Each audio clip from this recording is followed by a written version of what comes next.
죄악들이 마음에 죄책감을 주었고 그 마음에 그 죄를 회개하고자 금식하며 나오게 됩니다. 그러나 그들은 그냥 나온 것이 아닙니다. 자신들의 죄된 환경들을 정리하고 나오게 됩니다. 거듭난 자들의 모습이라 할 수 있습니다. 그동안은 죄와 친구 삼아 살아알다가 말씀이 들어오고 그 말씀이 깨달아지면서 도저히 이렇게 살아서는 안 되겠어 하는 변화의 마음이 든 것입니다. 그래서 죄를 짓게 하는 환경을 제거하고 나오게 됩니다.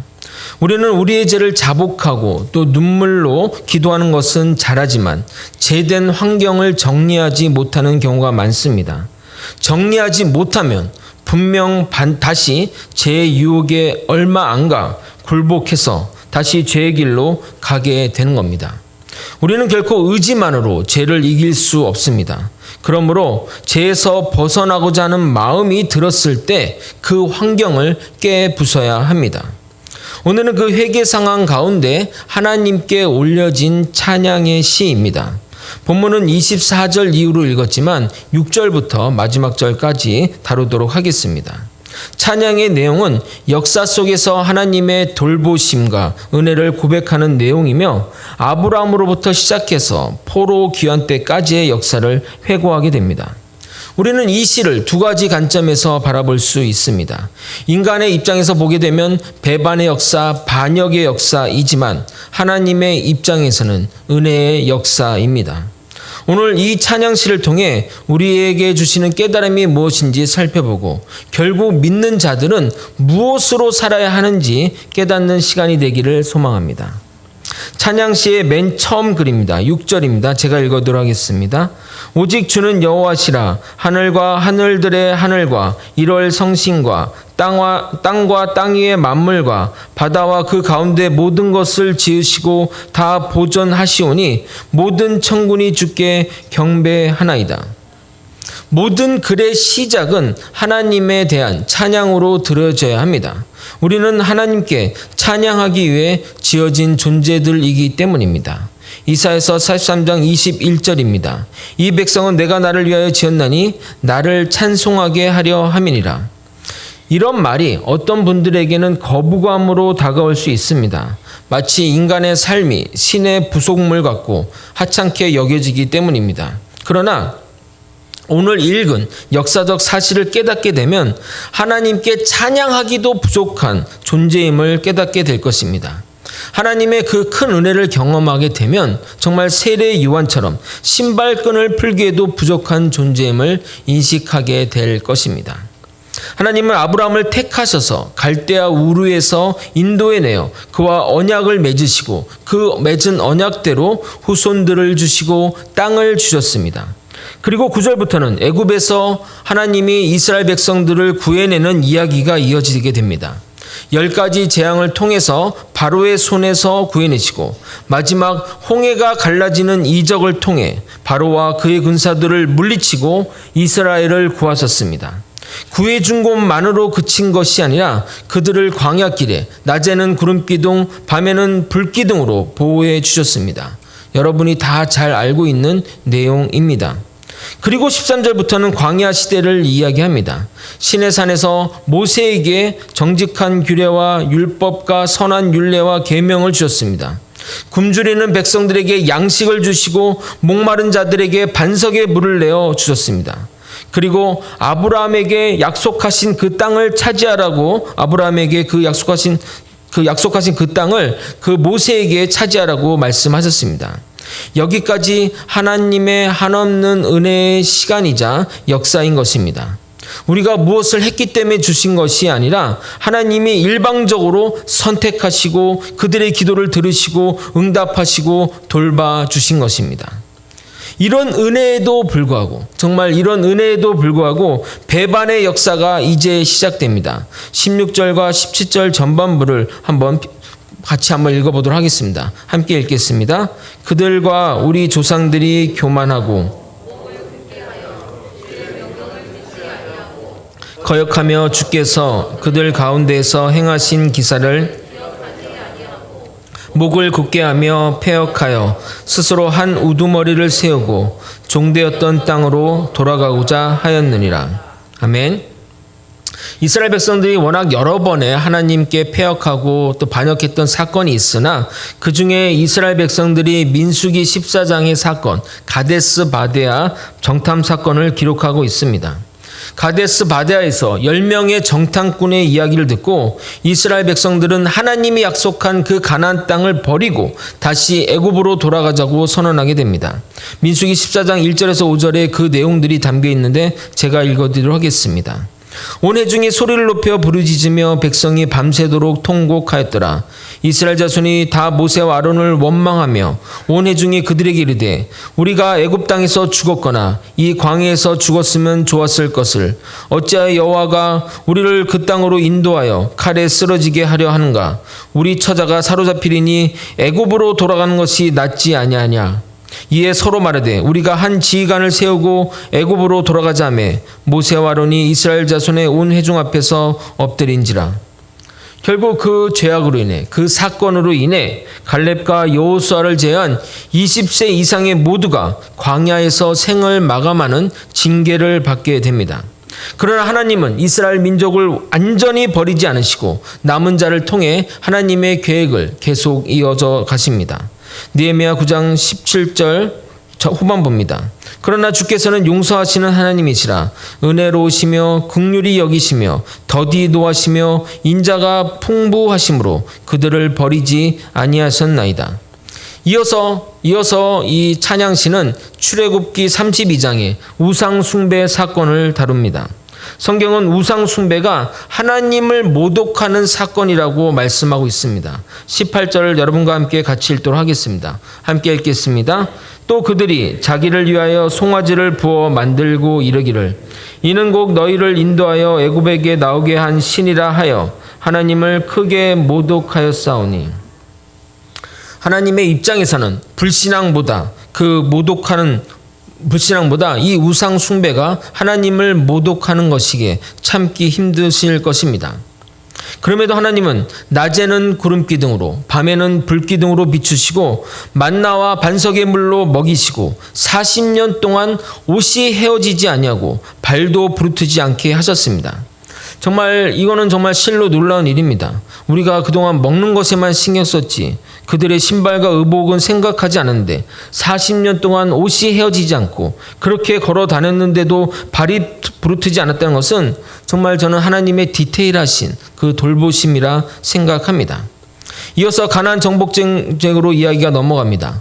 자손을 별과 같이 많게 하시고 약속의 땅을 주셔서 견고한 성읍과 그 기름진 땅을 점령하여 허다한 과육을 차지하고 배불리 먹고 주의 큰 복을 즐겼는데 그들은 이렇게 행동하게 됩니다. 바로 사사기 시대로 넘어가게 됩니다. 26절 읽어드리도록 하겠습니다.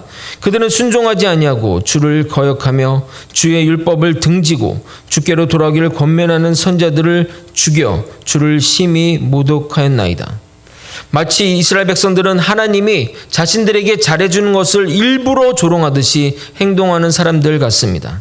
그래서 하나님은 이스라엘을 징계하여 이방 나라로부터 어려움을 당하게 하자 이에 이스라엘 백성은 주님께 부르짖었고 하나님은 이스라엘 백성들이 언제 그랬냐는 듯이 쪼르르 달려가 그들을 구원하십니다. 27절 28절 함께 읽도록 하겠습니다. 함께 읽겠습니다. 시작. 그러므로 주께서 그들의 대적의 손에 넘기사 그들이 공고를 당하게 하심에 그들이 환난을 당하여 주께 부르짖을 때 주께서 하늘에서 들으시고 주의 크신 긍휼로 그들에게 구원자를 주어 그들을 대적의 손에서 구원하셨거늘 그들이 평강을 얻은 후에 다시 주 앞에서 악을 행함으로 주께서 그들의 원수들의 손에 버려두사 원수들의 지배를 당하게 하시다가 그들이 돌이켜 주께 부르짖음에 주께서 하늘에서 들으시고 여러 번 주의 긍휼로 건져내시고. 어려움이 닥치면 주님께 나아가 부르짖으며 살려달라고 하고 하나님은 또 그것을 못 뿌리치고 구원자를 보내 대적의 손에서 그들을 구원하시고 그렇게 되면 또 다시 평화가 오게 됩니다. 그러면 이스라엘 백성들은 얼마 안 있어 다시 하나님을 잊고 죄악의 길로 가게 됩니다. 결국 주님이 그들을 원수들의 손에 내버려두니 원수들의 지배를 당하게 되고 다시 또 이스라엘 백성들은 돌이켜 부르짖으며 살려달라고 제발 용서해달라고 하자 마치 타임루프처럼 하나님은 또 쪼르르 달려가서 계속 그들을 용서하고 구원해주는, 마치 다람쥐 쳇바퀴가 돌아갔던 반복의 영속을 보여주게 됩니다. 28절에 중요한 신학적인 내용이 있어 그 부분을 언급하고 계속 본문을 이어가도록 하겠습니다. 28절 서두에 보면 이렇게 말씀합니다. 그들이 평강을 얻은 후에 다시 주 앞에서 악을 행함으로 주께서 그들을 원수의 손에 버려두사. 여러분, 하나님이 우리에게 하시는 징벌 가운데 가장 무서운 징벌이 무엇인 줄 아십니까? 우리를 그냥 내버려 두시는 겁니다. 우리를 직접 혼내신다는 것은 어느 정도 애정이 있다는 것이고 개선의 여지가 있다는 의미입니다. 그러나 계속해서 죄악을 저지르는 자들에게는 내버려 둠으로써 하나님의 최고의 형벌을 내리십니다. 그래서 그들이 사랑한 죄악으로 그 사랑 때문에 징벌을 받게 하심으로써 큰 깨달음을 주려고 하는 것입니다. 로마서에는 이러한 인간의 모습들에 대해 잘 그려져 있습니다. 여러분 눈으로 보시고 제가 잘 읽어드리도록 하겠습니다. 그러므로 하나님께서 그들의 마음의 정욕대로 더러움에 내버려 두사 그들의 몸을 서로 욕되게 하게 하셨으니 이는 그들이 하나님의 진리를 거짓으로 바꾸어 피조물을 조물주보다 더 경배하고 섬김이라. 주는 곧 영원히 찬송할 이시로다. 아멘. 이 때문에 하나님께서 그들을 부끄러운 욕심에 내버려 두셨으니 곧 그들이 여자들도 순리대로 쓸 것을 바꾸어 영리로 쓰며 그와 같이 남자들도 순리대로 여자 쓰기를 버리고 서로를 향하여 음욕이 부릴 듯하며 남자가 남자와 더불어 부끄러운 일을 행하며 그들의 그릇 때문에 상당한 봉을 그들 자신이 받으니라. 또한 그들이 마음에 하나님 두기를 싫어하며 하나님이 그들을 그 상실한 마음대로 내버려 두사 합당하지 못한 일을 하게 하셨으니. 본문을 계속 보게 되면 하나님이 내버려 두었다고 말씀하십니다. 결국 27절에 보게 되면 그들의 그릇 때문에 상당한 보응을 그들 자신이 받게 된다고 말하고 있습니다. 만약 여러분이 죄를 지을 때마다 혼이 나고 또 안 좋은 일이 생긴다면 죄를 안 짓겠죠. 근데 여러분이 죄를 짓고 또 나쁜 짓을 했는데도 아무도 혼내지 않고 아무 안 좋은 일도 생기지 않는다면 하나님이 안 계신가? 아니면 이것이 죄가 아닌가 생각하지 마시길 바랍니다. 하나님이 여러분을 내버려 두시는 것일 수 있습니다. 하나님이 우리를 내버려 두실 때는 그 결과는 치명적인 결과로 돌아옵니다. 많은 믿음의 사람들이 엄청난 죄의 결과로 고통스러워하는 경우를 보게 됩니다. 그러나 그때 하나님께 나아오나 그 문제가 해결되지 않고 계속 고통 가운데 있는 것을 보게 됩니다. 여러분 이 사실을 잊어서는 안 됩니다. 주님께 나온다고 해서 죄의 결과까지 해결되지 않는 것을 우리는 명심하면 됩니다. 아니 하다가 안 되면 돌아가면 되지 생각하겠지만 돌아가도 죄의 결과는 되돌릴 수 없습니다. 시내산 밑에서 우상 숭배로 인해 3,000명의 사람이 죽은 일을 되돌릴 수 없었습니다.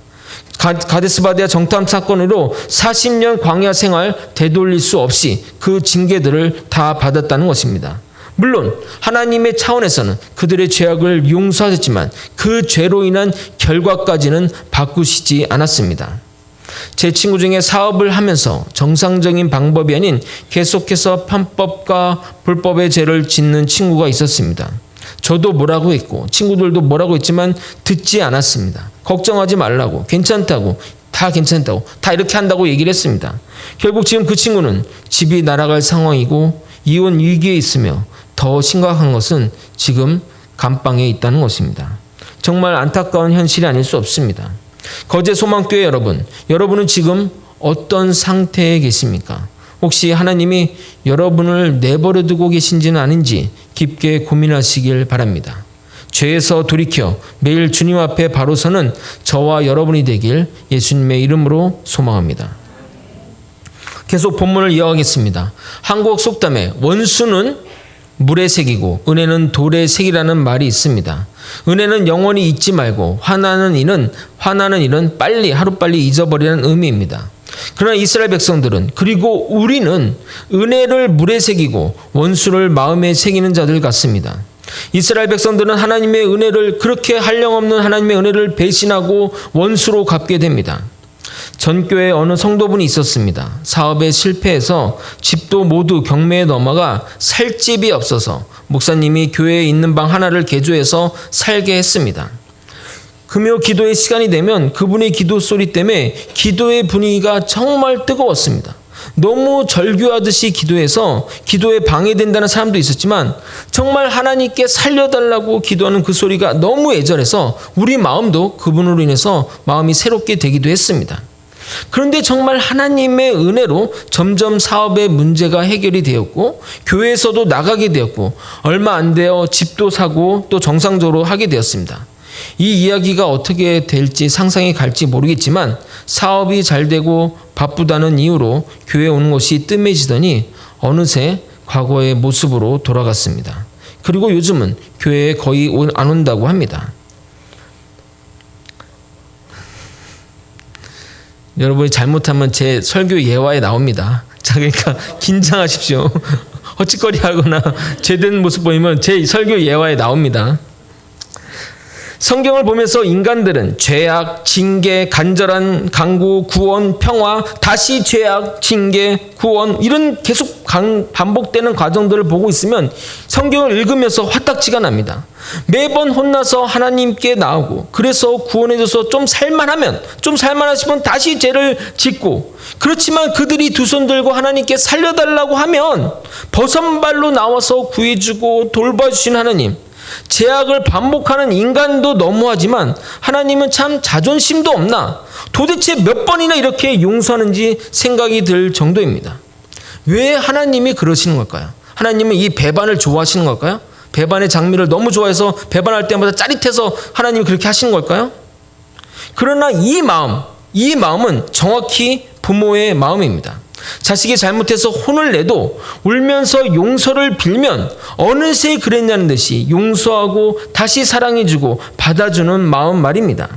하나님은 우리가 다시 죄악에 넘어갈 것을 알면서도 용서하시는 이유는 하나님이 우리의 아버지이시기 때문입니다. 우리의 모습들을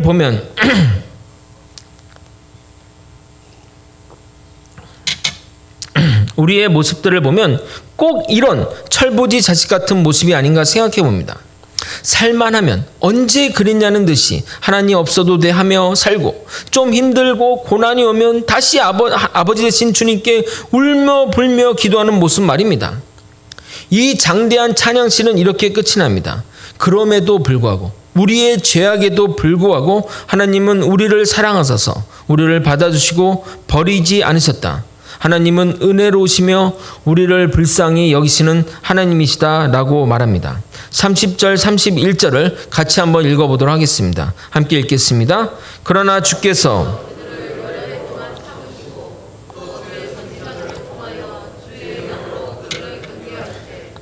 그들을 듣지 아니하므로 일방 손에 넘기시고도 주의 크신 긍휼로 그들을 아주 멸하지 아니하시며 버리지도 아니하사오니 주는 은혜로우시고 불쌍히 여기시는 하나님이심이니이다. 아멘. 여러분에게 도전적인 질문을 한번 드려보도록 하겠습니다. 여러분은 왜 하나님을 믿으십니까? 죽어서 천국 가기 위해서? 이 땅에서 복받고 살기 위해서? 교회 사람들이 좋아서? 장례 치러줄 곳이 필요해서? 예수님의 가르침이 좋아서? 사업가, 비즈니스를 위해서? 등등 여러 가지 이유로 하나님을 믿고 있으실 것입니다. 그러나 저는 하나님을 믿는 그 축복 중에 하나를 꼽으라면 하나님의 자녀되는 축복이라 생각합니다. 하나님의 자녀에게 우리가 용서받고 잘못해도 하나님이 우리를 받아주시는 겁니다. 이 축복이 최고의 축복 아니겠습니까? 기독교 영성 작가를 꼽으라고 하면 필립 얀시와 C.S. 루이스를 꼽을 것입니다. 미국 목사님들의 설교를 들으면 항상 이분들의 책 이야기가 참 많이 나옵니다. 그러나 C.S. 루이스 목사님은 소천하셨고 그 자리를 대체하는 분이 요즘 뜨는 분인데 바로 이분 리 스트로벨이라 생각합니다. 전직 기자 출신인 이분에 대해 간단히 설명드리면 영화로도 제작된 예수는 역사다의 저자입니다. 예수님의 존재를 실증적 변증 논리로 증명해 쓴 자전적인 고백록 이야기입니다. 언젠가 이 책에 대해서도 이야기를 드리도록 하겠는데 오늘 여러분에게 소개해드릴 책은 은혜, 하나님의 은혜입니다. 이 책에서 리 스트로벨은 하나님의 은혜를 실제 삶에서 경험한 분들의 이야기를 담았는데, 그러니까 기자들이 리포트하듯이 그런 은혜의 기록이 있는 사람들을 찾아 담았는데 마치 뉴스를 취재하듯이 기록한 책으로 되어 있습니다. 그 중에 제가 감명 깊게 읽은 분의 이야기를 읽어드릴 것인데 주인공이 한국 사람이라서 더욱 은혜가 되었던 것 같습니다. 스테파니 페스트는 평생 아버지를 모르고 살았습니다. 왜냐하면 그의 아버지는 한국 전쟁에 참여한 미군이기에 그렇습니다. 한국 전쟁 이후로 많은 혼혈 자식들이 태어났습니다. 예상하듯이 전쟁이 끝나고 미군은 자기의 고향으로 돌아갔기에 아버지를 볼 수 없었던 것입니다. 지금과 달리 그 당시는 이 혼혈 자녀에 대한 차별이 정말 심각했습니다. 가족들은 어머니가 젊은 나이라 결혼을 시키고자 하였기에 결국 스테파니는 삼촌 집에 보내지게 되었습니다. 엄마 손을 잡고 기차역으로 나갔습니다. 도착지에 가면 삼촌이 데리러 나올 것이니 역에서 기다리는 말과 함께 어머니는 점심과 여벌옷을 싸주고 태워 보냈습니다. 기차에서 내렸을 때 아무도 그녀를 데리러 오지 않았습니다. 그녀의 나이 5살 때 일입니다. 밤늦게까지 아무도 오지 않자 역장은 그녀를 틱이라고 욕하면서 쫓아냈습니다. 그때부터 그녀의 방랑은 시작되었습니다. 그녀는 노숙하면서 밭에 들어가 과일서리도 하고 메뚜기와 방앗개비를 잡아 말려서 먹기도 하고 들쥐까지 잡아먹었습니다. 그 당시 길거리에 노숙하며 벌어진 아이들이 많았기에 그들과 함께 살았습니다. 그러던 좀 먹을거리를 훔치다가 농부들에게 잡혀 엄청 매를 맞고 버려진 우물에 던져졌습니다. 아마도 그들은 이 아이가 거기서 죽기 바랬던 것 같습니다. 수영할 줄을 몰라 허우적대다가 다행히 벽에 튀어나온 돌이 있어 그것을 붙잡고 살려달라고 소리쳤지만 메아리쳐 올 뿐이었습니다. 그런데 어떤 할머니가 두레박을 내려줘서 건져내고 먹을 것도 주었습니다. 그러면서 그 할머니는 그 애에게 이렇게 말했다고 합니다.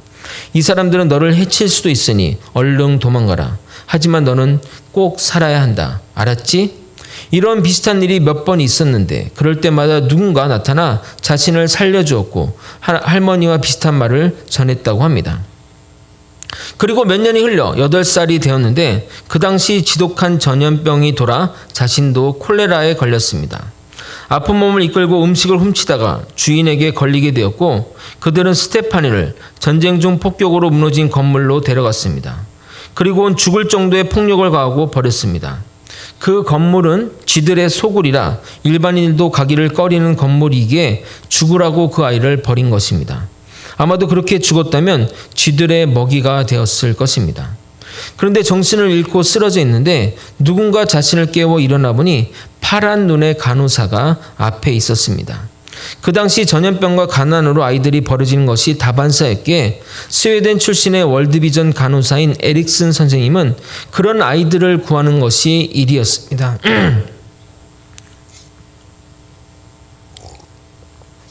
그런 아이들이 많았지만 주로 어린 아이들을 데려갔다고 합니다. 버려진 지 얼마 안 돼 생존율이 높고 입양의 문제 때문에 3살 이하만 데려갔는데 그날따라 평소답지 않게 이 버려진 이 아이가 가엾게 느껴져서 발길이 안 떨어졌다고 합니다.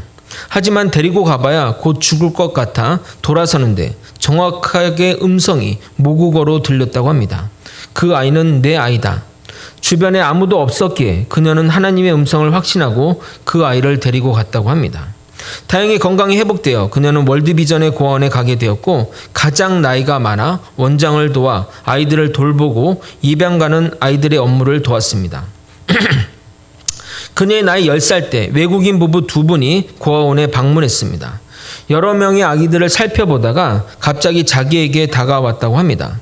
마음속으로 너무나 좋은 분이라는 것을 알았지만 자신의 모습이 너무나 싫었습니다.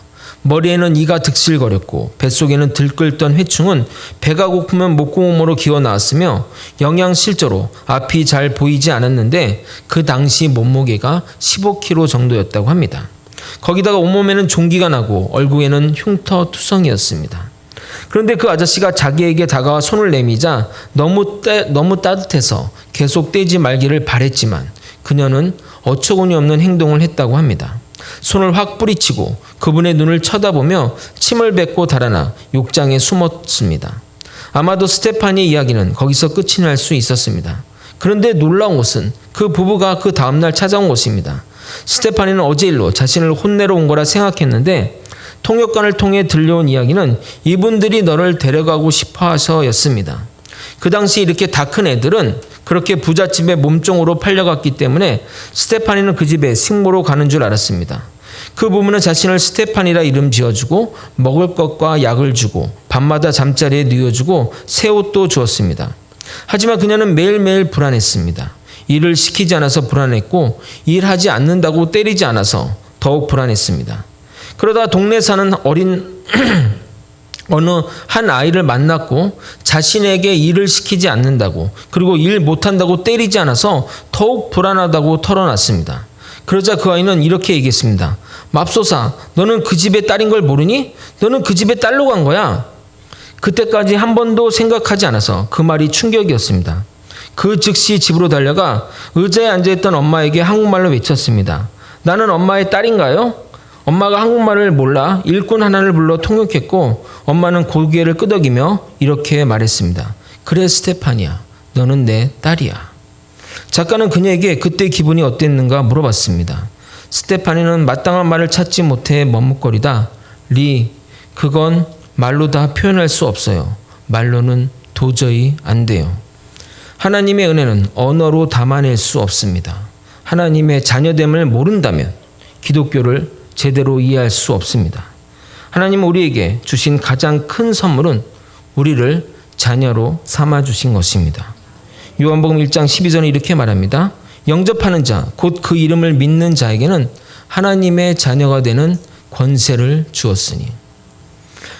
말씀을 정리하겠습니다. 하나님의 은혜로 선택되고 부름받은 우리는 전적인 하나님의 보호하심 아래 이 땅을 살아가고 있습니다. 애굽의 군대가 쫓겨와도 세상의 위험이 달려와도 하나님이 지켜주시며 낮에는 구름 기둥으로 밤에는 불 기둥으로 우리의 모든 시간과 공간을 지켜주십니다. 그러나 인간은 하나님의 은혜를 몰라보고 범죄하고 하나님의 말씀을 멸시하고 더 나아가 하나님의 존재를 인정하지 않습니다. 결국 하나님 우리에게 환난과 고난을 허락하시고 우리를 우리의 원수들과 대적들에게 내버려 두십니다. 그때서야 인간은 다시 하나님께 부르짖으며 살려달라고 은혜를 달라고 기도합니다. 그러면 하나님은 정말 자존심도 없이 우리를 받아주시고 우리를 대적들로부터 보호해 주십니다. 하나님은 이들이 다시 반역하고 죄악을 저지를 것을 알면서도 말입니다. 왜요? 하나님은 우리의 아버지이시기 때문입니다. 인간은 끊임없이 죄악의 역사, 반역의 역사를 써내려 가지만 하나님은 그와 동시에 그 시간에 은혜의 역사를 써내리고 가고 계신 것입니다. 뜬금없지만 예수님 앞에 끌려온 간음한 여인을 사람들이 돌로 치려고 할 때 예수님은 땅만 쳐다보며 글을 썼던 것이 굉장히 인상이 남았습니다. 예수님이 땅에 무엇을 쓰셨을까 혼자 생각했는데 아마도 이 글자를 쓰셨으리라 생각합니다. 은혜, 하나님의 은혜입니다. 우리 모두 다 하나님 앞에 죄인입니다. 하나님의 은혜가 아니면 단 하루도 살 수 없는 존재들입니다. 죄악된 우리를 하나님은 용서하시고 원수된 우리를 자녀 삼아 주셨습니다. 이 사실을 잊지 않고 살아가는 2022년을 은혜로 살아가는 저와 여러분이 되시길 예수님의 이름으로 소망합니다. 다 함께 찬양하시겠습니다.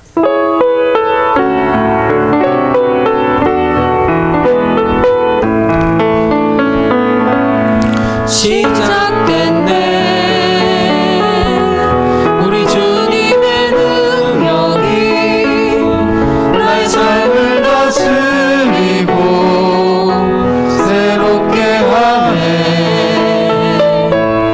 자유하네 죄와 사망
세상의 모든 종교는 그 신을 섬기고 따르는 존재로 여기지 그 믿는 자들을 자녀로 삼아주지 않습니다.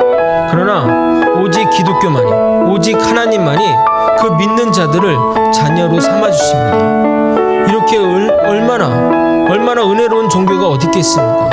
우리 죄악인데, 근데 더 중요한 것은 우리가 하나님께 원수들이고 죄인인데도 불구하고 하나님은 우리를 자녀 삼아 주셨다는 겁니다. 예수 믿는 가장 큰 복은 여러분이 하나님의 자녀된 축복입니다. 하나님의 자녀이기 때문에 우리가 그렇게 잘못하고 실수를 해도 하나님은 받아주시고 용서하시고, 그것이 한두 번, 두 번 아닌 70번에 7번일지라도 하나님은 우리를 용서하시는 하나님입니다. 이 사실을 깨닫고 정말 우리의 삶에서도 우리에게 죄진 사람들을 용서하며 그 자리로 나아갔으면 좋겠습니다. 예수님의 자녀됨을 기뻐하며 감사하며 살아가는 2022년이 되기를 소망합니다. 다 함께 주님의 이름 한번 부르고 통성으로 기도하시겠습니다. 주여! 하나님 아버지, 하나님의 자녀됨에 기쁨이 있기를 소망합니다. 아버지, 나는 하나님의 자녀됨이 내가 원하지도 않는데 왜 이런 걸 줬냐고, 필요하지도 않고 바라지도 않았던 아버지 지난 날들의 완악함과 아버지 지난 날의 무지함을 용서해 주옵소서. 아버지, 하나님을 믿는다는 것, 하나님을 믿음으로써 하나님의 자녀되는 것이 얼마나 큰 축복임을 아버지 이 시간 깨닫게 도와주옵소서. 하나님 아버지, 정말 하나님의 은혜 가운데 거하게 도와주옵소서. 아버지, 하나님의 자녀된 것이 얼마나 큰 놀라운 축복인지를 아버지 우리 이 시간 아버지 깨닫는 시간이 되게 도와주시옵소서. 아버지, 하나님의 은혜가 아니면 우리는 단 하루도 살 수 없는 존재임을 깨닫게 도와주옵시고, 하나님의 은혜로 하루하루 살아가는 아버지 우리가 되게 도와주시옵소서. 주님, 붙들어 주시옵소서.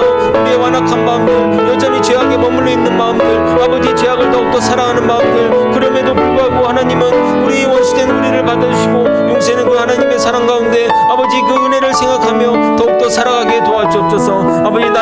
아버지 그냥 죄악들에 머물러 있지 않게 되고 그 죄악들을 물리치고 아버지 파괴해버리고 깨부숴버리고 온전히 주님께 나아가 주님의 은혜 안에 거하는 자, 하나님의 자녀된 축복된 삶을 살아갈 수 있도록 이끌어 주시옵소서. 아버지, 특별히 2022년 하나님의 은혜 가운데 살기를 소망합니다. 아버지, 2020년은 하나님의 은혜의 해입니다. 이 사실을 깨닫고 하루하루 살아가게 도와주옵소서. 주님, 도와주시옵소서. 사랑이 많으신 하나님 아버지, 하나님의 은혜가 아니면 단 하루도 살 수 없는 존재임을 깨닫게 도와주시옵소서. 은혜 때문에 사는 것이고 하나님의 용서 때문에 우리가 사는 것입니다. 하나님의 자녀된 축복을 정말 우리가 바라지도 원하지도 않았다고 할지라도 하나님이 우리에게 자녀 삼으신 이 놀라운 사실을 깨닫고 그 무지와 그 완악함을 벗어버리고 온전히 주님의 자녀된 삶을 살아가고 누릴 수 있도록 이끌어 주시옵소서. 하나님, 우리는 여전히 죄악 가운데 있습니다. 그 죄악들을 아버지 친구 삼아 살았던 지난 난들을 용서하시고 이제는 정말 주님께 돌아가 다시 주님 품에 벗어나는 어리석은 우를 범하지 않도록 이끌어 주시옵소서. 2022년은 은혜의 해입니다. 주님의 은혜 가운데 거하는 우리 모든 성도들이 되게 하여 주시옵소서. 거제 소망교회를 위해 기도합니다. 군대, 유학, 출장, 병원, 진찰 등등으로 타국타지에 있는 믿음의 성도들, 자녀들, 손주들이 있습니다. 어느 곳에 있을지라도 주님의 품 안에 거하며 주님의 말씀으로 예배 가운데 살아가게 도와주시옵소서. 주님, 2020년 교회 일꾼들을 세워질 때 주님이 함께 하셔서 은혜와 성령 충만한 가운데 맡은 사명 충실히 감당하게 하여 주시옵소서. 우리의 이전 세대들 주님 더욱 주님의 은혜로 살아가게 하시고 우리의 다음 세대들 거제 소망교회를 통해 비전을 품고 나라와 민족과 한국 기독교의 큰 일꾼이 되도록 이끌어 주시고 다음 세대들이 일어나는 놀라운 부흥의 역사 허락하여 주시옵소서. 올해 대통령 선거가 있습니다. 우리가 바른 지도자를 뽑을 수 있는 지혜를 주시고 하나님을 경외하는 좋은 대통령 선출되도록 대한민국을 돌보아 주시옵소서. 코로나 질병이 종식되고 과거와 같은 예배의 삶을 영위할 수 있도록 보호해 주시고 이 일에 수고하는 의료 관계자 및 공공기관 종사자들에게 지치지 않게 하시고 그들을 질병으로부터 보호하여 주시옵소서. 북한의 어둠 영적 권세들 물러나게 하시고 세계 곳곳에 어렵게 신앙을 지키는 믿음의 자녀들 주님이 지켜주시고 어려운 상황에서도 세계 곳곳에서 복음을 전파하는 선교사들 안전하게 지켜주시고 그들의 헌신과 수고를 통해 복음의 열매가 많이 맺히도록 인도하여 주시옵소서.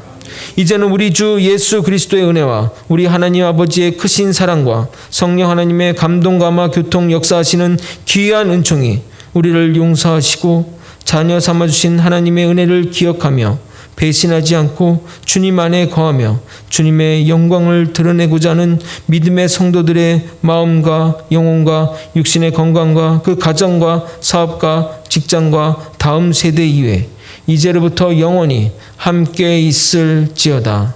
아멘.